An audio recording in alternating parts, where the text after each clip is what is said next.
Hello everyone, welcome. Today I want to talk about your subconscious mind and how when you are upset, it takes over. Have you ever noticed that when you get upset, you do things and you don't even know what you're doing? You can, you're doing something and then you mess it all up or you fumble. Because not only are you disconnected from it, but then programming takes over. Your subconscious mind doesn't have any understanding whatsoever. It's totally gullible, and it needs to be protected. In a sense, it's kind of like children.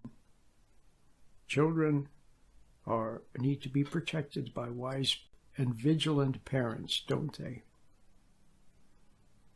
Because children are easily influenced, aren't they? They can do wrong things. They can do bad things under the influence of their friends.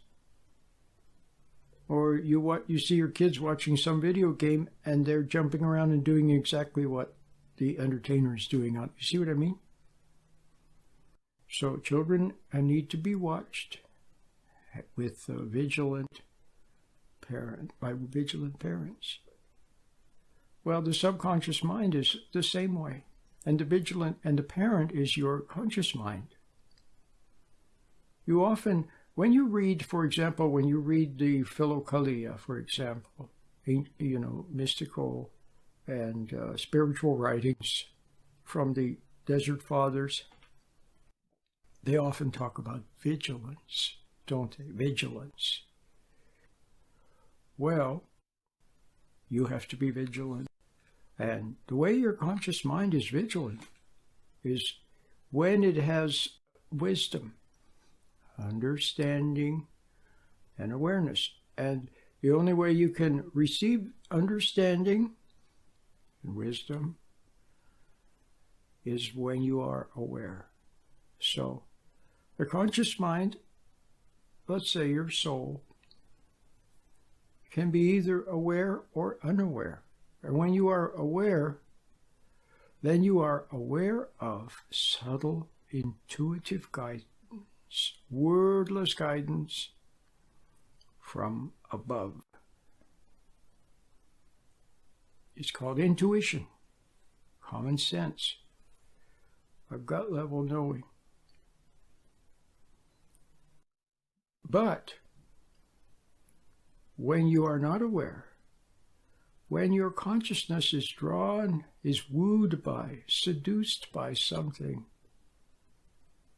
lulled by something it makes too important, something it wants too much, something that makes it angry, something that makes it excited, then your subconscious mind is unguarded. Do you understand? So, it's very important to be vigilant. Sometimes people wake up during the night and they feel pressure. Then you cry out to God, of course, and meditate. With my meditation, make sure that you are aware, and when you are aware, your conscious mind, which is connected to your Creator and His wordless guidance, then protects the subconscious mind. If you fall into your thoughts, lower types of thoughts and worries and so on and so forth, then when you're down there, you are lost in your subconscious mind. And it now, not only is it not guided by wisdom, but it now exerts an influence over your conscious mind. So all of this is not good. So let's keep it very simple. I haven't talked about this for a long time. I was listening to an audio yesterday where a man was talking about it, and it's worth bringing up. We all know we have a conscious mind and a subconscious mind. Your subconscious mind is gullible, it's programmable,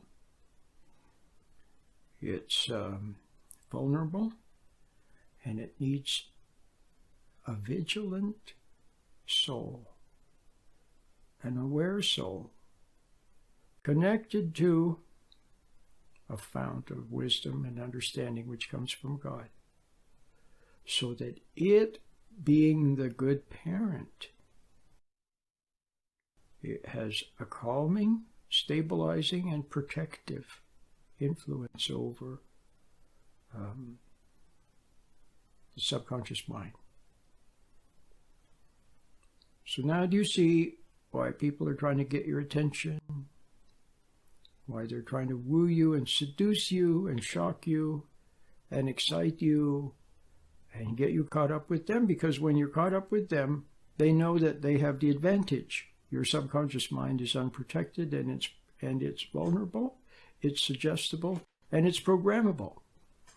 And then what happens then is that you then, when awareness starts to come back, something is wrong. All of a sudden now, you have compulsions. You have an unwholesome interest in something. Now you keep being drawn back to something that you know is not good for you, but you're drawn back to it. And not only that, but you find yourself doing things and saying things. Where'd that come from? And not only that, but your subconscious mind is now rebellious and no longer under your control. So now when things happen, you become upset. Your tummy aches, your head aches, your blood pressure goes up. You become nervous, you become anxious. You lose control of your body, you lose control of your thinking, and there you are, out of control. Then you try to re-exert control, but, the horse is already out of the barn. And you try to re-exert control, but it doesn't work. Why? Because you're not connected to your higher ground, which has the authority and the power to restore that control. See, now the outside has more power over your subconscious mind than you do. See? It owns you through your subconscious mind. Have you ever seen hypnotism on a stage, or a nightclub act, where the hypnotist tells people to clasp their hands together and try as tight and get them as tight as they can? So then he has the whole audience doing that, okay? And then he says to the audience, you won't be able to unclasp your hands. Go ahead and try, and you won't be able to. And then some people try, and they can't do it. And then he can see the ones that can't do it are the ones that are hypnotized. So then he brings them up on the stage. See, that's how he selects the best subjects. They're easily hypnotized. But anyway, the point I'm getting at is the harder they try, the less success they have. They can't do it as long as you're trying. They have to wait for him to tell them not to try. Or they might go to sleep and wake up and come out of the hypnosis. They might naturally begin to regain awareness and then, regain some control. So the point is that wouldn't it be nice to have good in charge of your subconscious mind? Wisdom, understanding, love, insight, reason. Wouldn't that be nice? And in charge of your body, so that instead of being upset, instead of being angry, instead of being nervous, you would be calm. Wouldn't that be nice?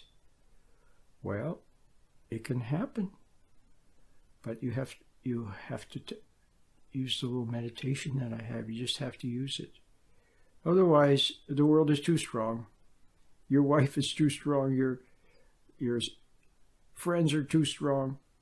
The media is too strong. The advertisers are too strong. The pills, the food, the marijuana, the texting, the everything is too strong. It just pulls you into it. And then once it has pulled you into it, then somehow you don't want to wake up. You don't want to wake up because when you wake up, you have to see that you've been out of control.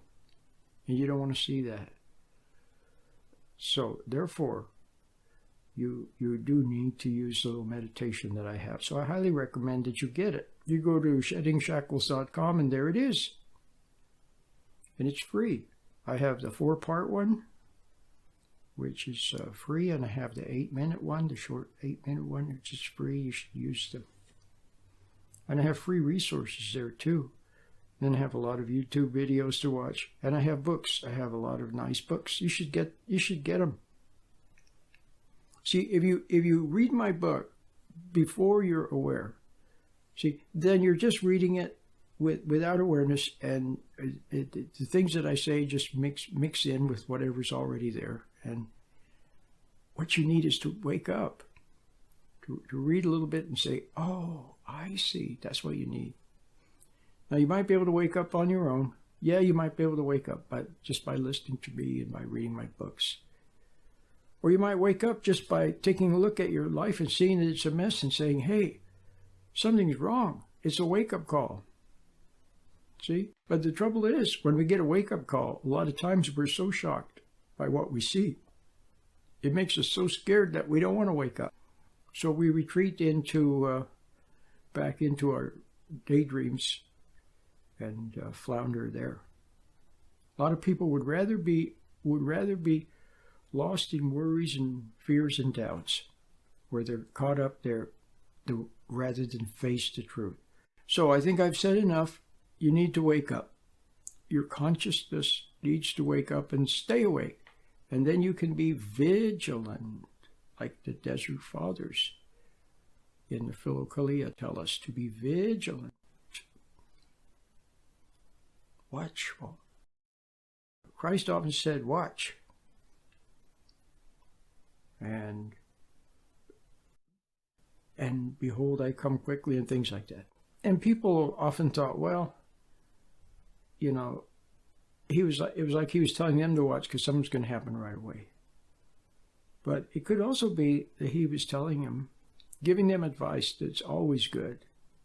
Watch, observe, take a mental step back. And instead of getting angry and upset and lost and things, step back, watch from the neutral zone.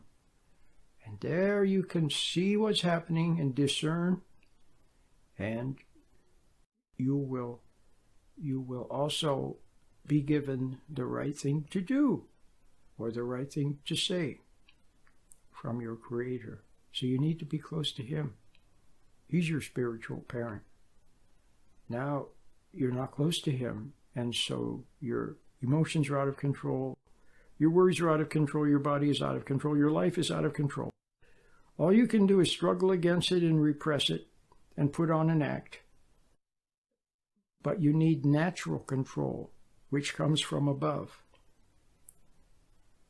See? So reason rules. Love rules. Patience and calmness abide in you, and then in your family and in your little world.